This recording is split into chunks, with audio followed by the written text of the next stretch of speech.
Hi guys! One of the common concern ng ating mga business owner kung paano nga ba ang process ng pagrerehistro at pagkuha ng business permit ng kanilang mga negosyo. Welcome pala sa aking channel kung saan dinidiscuss natin ang ilan sa mga tax filing concerns and other accounting related concerns. Tara, pag-usapan natin ang topic na to. Hahatiin natin sa tatlo ang process na to. Una ay ang pagrehistro ng ating trade name. Pangalawa ay ang pagkuha ng permit or license to operate. At ang pangatlo ay ang BIR registration. Unahin na po muna natin ang trade name registration or DTI application.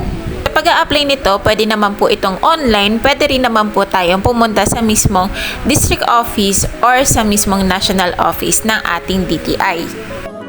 Pero kung ako ang tatanungin, mas gusto ka na ang online application kasi on the spot din, ibibigay din niya yung mismong permit once natapos mo yung process nito. Kapag nasa website ka na nila, pumunta ka ngayon sa DTI application, i-click mo ngayon ang new business. Pagka-click mo ngayon nito, hihingi si DTI ng mga necessary information na related sa iyong tinatayong business. Una ay ang details ng sole proprietor.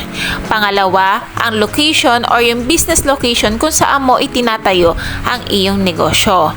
Pangatlo, ano yung contact number or contact details ng iyong negosyo. At sa susunod ay bibigay mo ang tatlong option ng iyong trade name.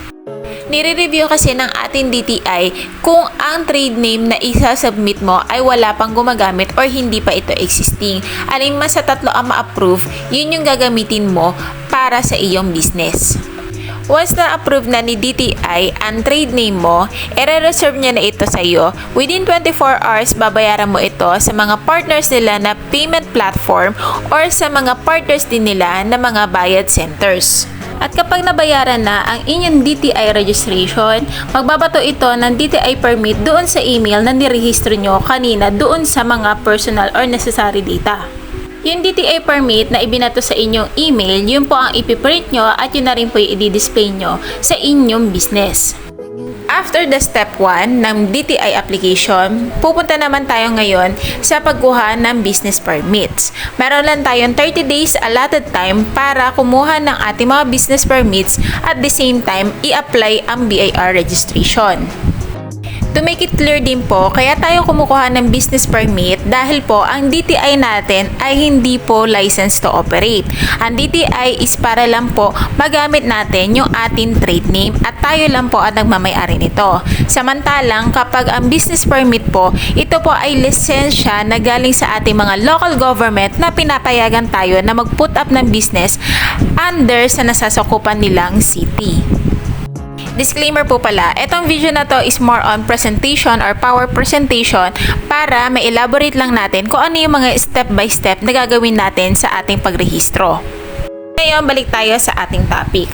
Ang unang steps ng ating pagkuha ng business permits ay pupunta tayo sa ating barangay kung saan located ang ating business para kumuha lang tayo at magrehistro ng ating barangay certificate or barangay business certification.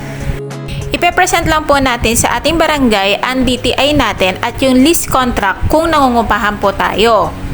After niya, hihingilan din sila ng kaunting information regarding dun sa iyong ipuput up na business at magbibigay sila ng assessment kung magkano yung babayaran natin barangay certification.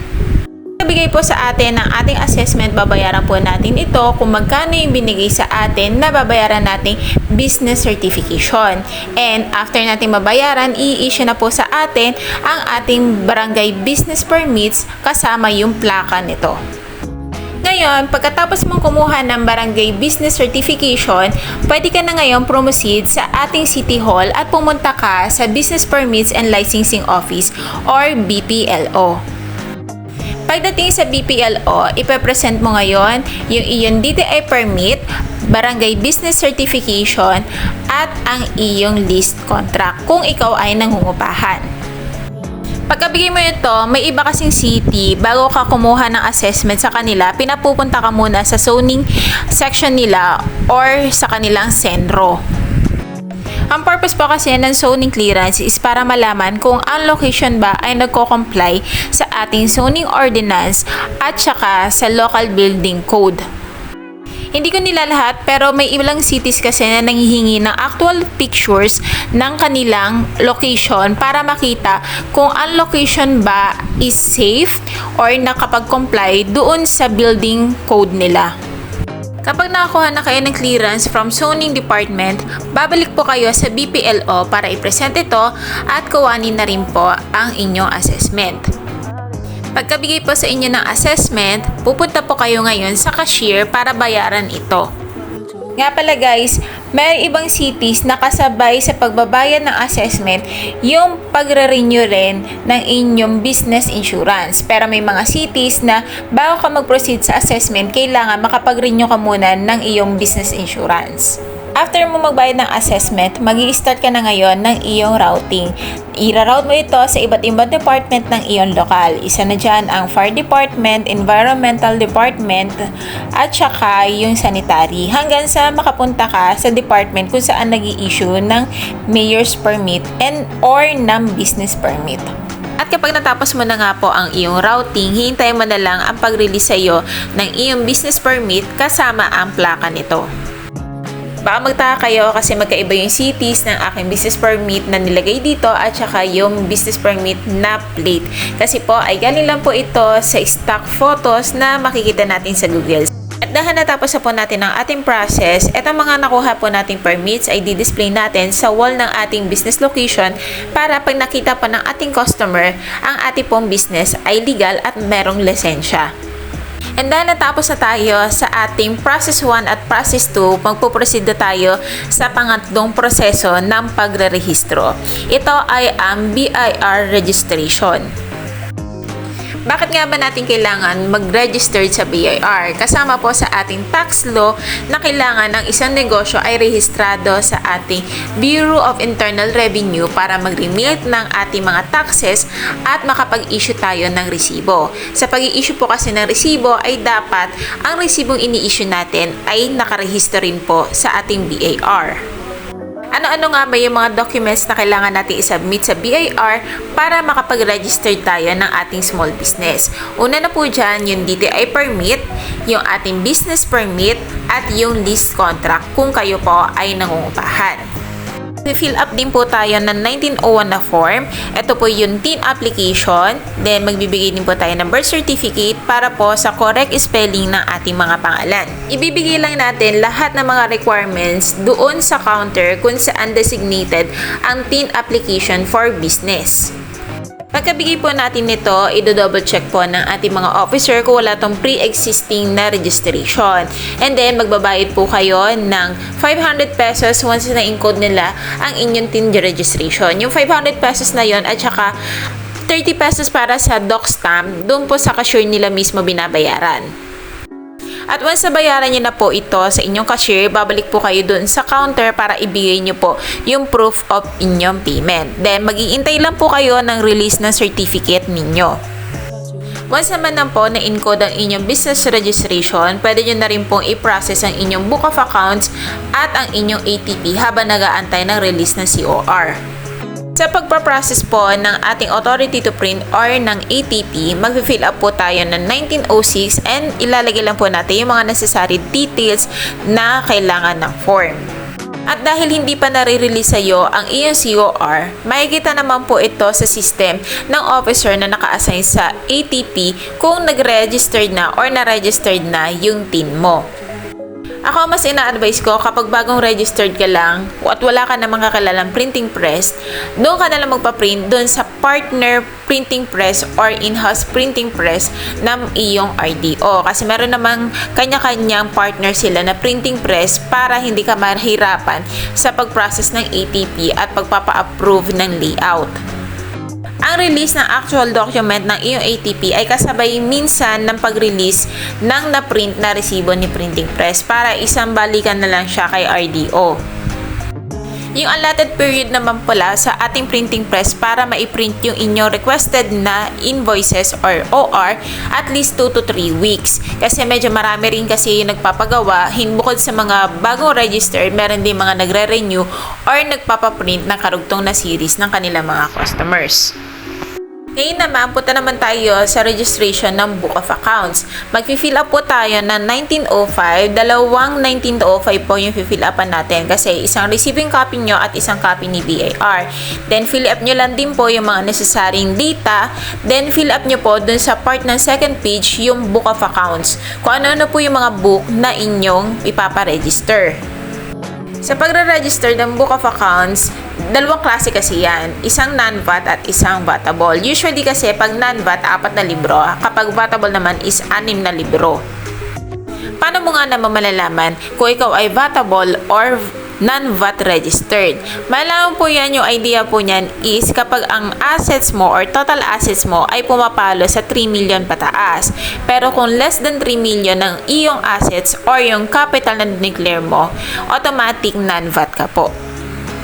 Unahin muna natin yung librong kailangan i-register ng mga non-VAT registered. Una dyan ay ang cash receipts. Ang cash receipts, ito po ay sinusulat nila kung ano yung mga nabenta nila o yung mga cash receipts nila. Pangalawa is yung cash disbursement. Dito po nila sinusulat yung mga cash purchases nila and other cash expenses nila. Sumunod po ay yung general journal. Sinusulat po dito is yung mga transaction na hindi applicable para sa cash receipts at sa cash disbursement. Ano-ano nga ba yung mga transaction na hindi applicable dun sa dalawang librong nabanggit?